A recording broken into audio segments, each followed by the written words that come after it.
So, hello friends. There was a time limit, so we have to just stop on the presentation. We will complete it now. So, we're talking about the Indian literature, glimpses of it, and we came to the point that all the later development in the form of different commentaries, in the form of drama, in the form of literature, even the folk tale, everything, it all attributed its origin to the Ved and Upanishads. Many of them were clearly inspired from Ramayana and Mahabharata. Many of them were trying to again write on Ramayana and Mahabharata in their own way. So the origin was never declined. In fact, it was cherished that it was because of this light from the Vedas that such further developments could happen. Even in modern times, you must have seen that so many great literature has been produced. So much of great literature in India has been produced in many languages, which is again based on some part of Ved Upanishad or Ramayana Mahabharata. Since I come from Maharashtra, I can tell you in Marathi there are individual characters of Ramayana or Mahabharata. There are novels written. Same has been written, if I am not wrong. I know some classics in Kannada, Telugu, then Malayalam, Tamil, Bengal, Assamese, then Hindi, of course.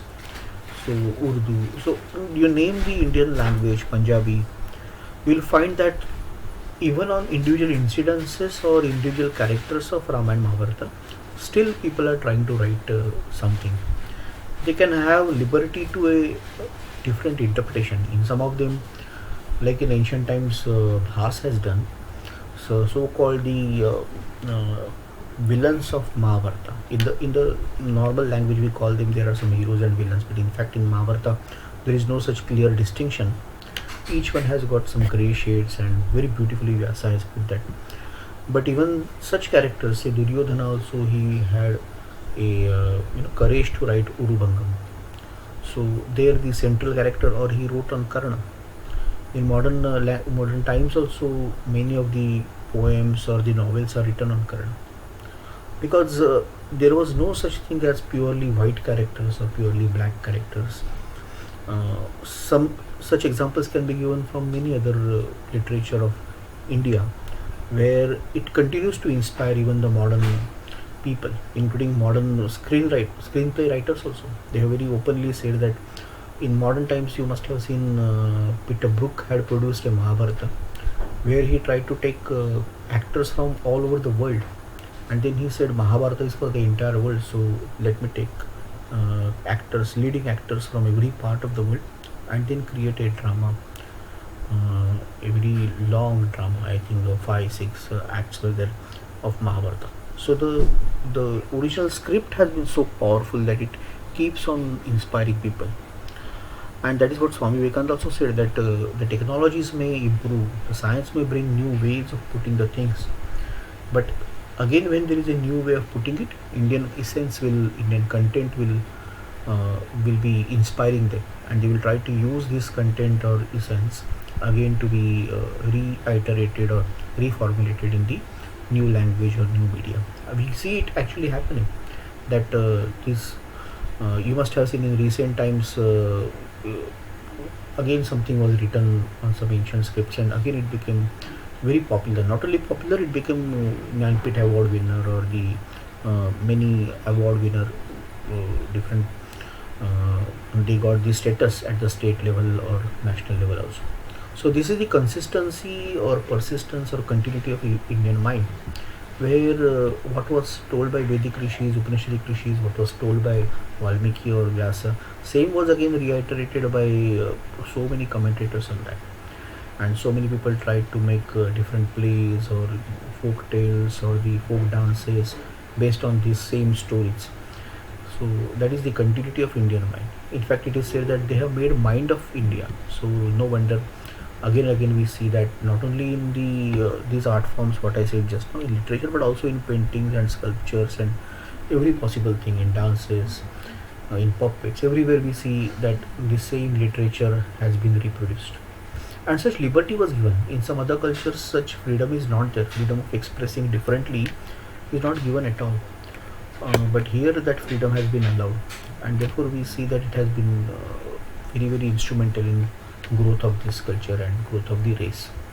And we had this understanding from Vedic times that the seers or the kavi, they are writing, they're using the words of literature not just for their own satisfaction. It is not for getting some livelihood, but the writers or the persons who are able to use shabda or the words are some great revealers of the truth. They understand the power of the word and they are able to reveal it to everyone. So that was the idea of using a word, and that's why Vak or the Vani was also had a goddess. That's goddess Saraswati is giving this particular Vani Vidya to each one, Vak Vidya. So that was understanding of people.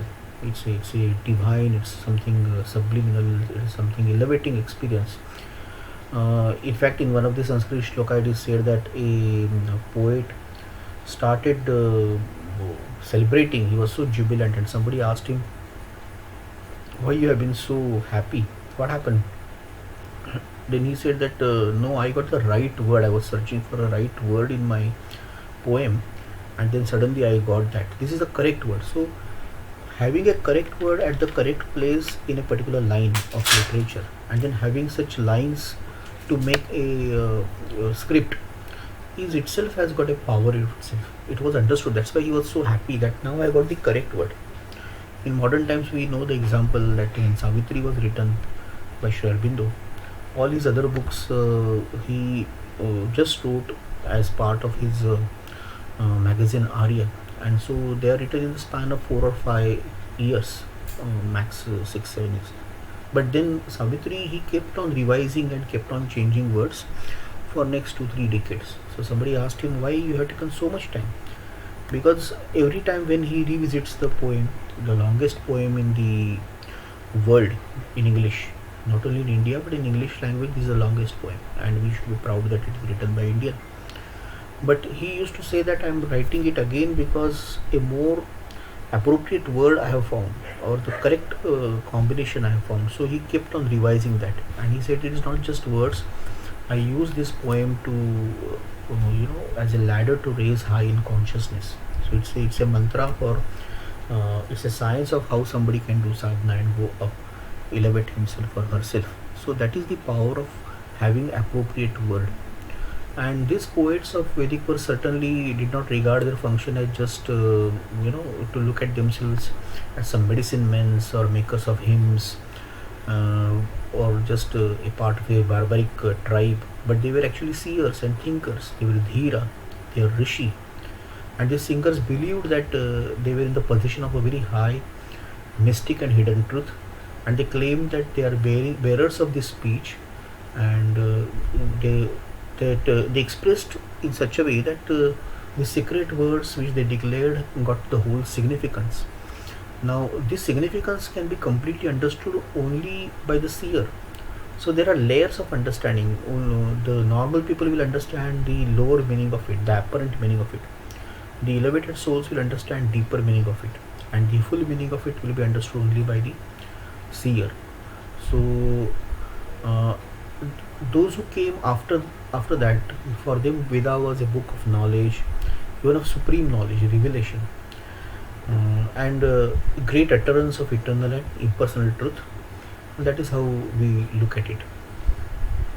The epics of Rama and Mahabharata, if you look at them, then they also distinguish themselves from epics and literature of the rest of the world by peculiar blending of earthiness. A natural vigorous earthiness is there, but at the same time, there is also strong intellectual, ethical, and philosophical loftiness. Of course, not to mention, there is a spiritual essence and backbone of righteousness, which is Dharma. So it was because of this nature, the epics became treasure for the cultured classes contained in the Vedas and Upanishad, and they also became a vehicle to take this whole thing to the masses. And what was just shut down for some was open.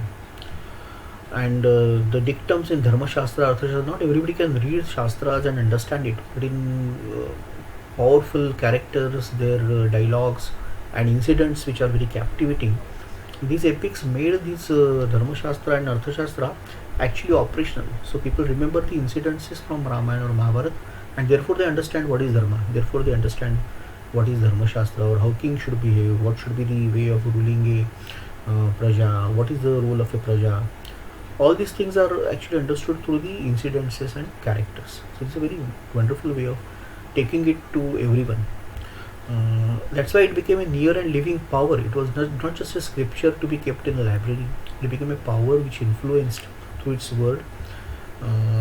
Then comes the time when we have great names like Bhas, Bhartrihari, Kalidas, Bhubhuti, and they again took it with the classical age when we look. And but one difference we can see here. What is the difference between their writing and the epics? You see there is more of the intellectual part of it or the poetic part of it, but now there was little bit of rift between spiritual and secular. Earlier it was not there. It was a inspired writing in Upanishads or even epics to a large extent. Epics in the original form, as we know, Mahabharata in original form has been very crisp and small, and then later on Vyasa's disciples expanded it like anything.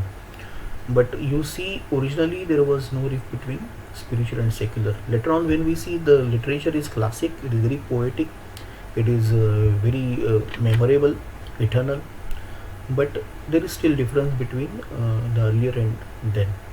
And in this period, we can see Kalidas, Bhas, Bhartrihari, Bhagha. These are all very important names. Bhagavati. Kalidas among them we can say. We can talk on each one of them, but just in brief we can say Kalidas, who was always careful to get the full aesthetic value of the word and sound clothing his thought and substance, is equally careful that the thought and the substance itself should be of a high, strong or rich intellectual and descriptive or emotional value. So just to get a glimpse of it, we can't have a very big session on each one, but just to get a give, these are all the creations of Kalidas. So Raghuvansh, Kumar Sambhav, Meghdutta, these are the three uh, initial, you can say one side of its creation, and then there are three plays which are Abhijnan Shakuntalam, Malvika Agnimitra and Vikramaroshi. So this is something great which we can think of. He was one of the Navaratnas of the Vikramaditya. Historically, you can see Vikramaditya was Chandragupta II, that Gupta Empire, which was right from 2nd century CE. You can see he was a third or fourth in the generation. The plays based on Ramayana written by Bhas are as follows: Pratibha Natak, Yajnapalam, Abhishek Natak, or Coronation. Then plays on Mahabharata are Pancha Ratra, the Five Nights, or Madhyam Vyayoga, the Duta Ghatotkacha, Duta Vakya, Urubhangam, which I was mentioning before some time. The incident of Duryodhana, very heartbreaking incident when his son wants to sit on his lap, and there is no lap because there has already been the Gada Yuddha of Bhima and Duryodhana. Then Karnabharam, this is based on Karna's Karnabharam, it is Karna's burden, and Harivansha or Balcharit. Then there are Alvars, Adi Shankara, Kabir, Jnaneshwar, Nanak. This list is endless. All these saints and sages have taken really this Vedanta to the nooks and corners of this land, and to the lowest strata of the masses they made it possible. It has become daily practice even today of many of the Indians to read either one or the other of the works of some of these saints, and it keeps on influencing us. So it is important to see how Subhashitas had these witty lines. They took them in different parts of the world. Indian drama has given many classics. Then we also have later centuries of these gurus, and many philosophical commentaries were made. So much of emotion, analogies, symbolism, all these have ensured that they become a part of our work. This literature has become really a great part and influencer and nourisher of all the children of Bharat Mata. So thank you very much for this patient hearing and small presentation. May the word come to you. Thank you so much.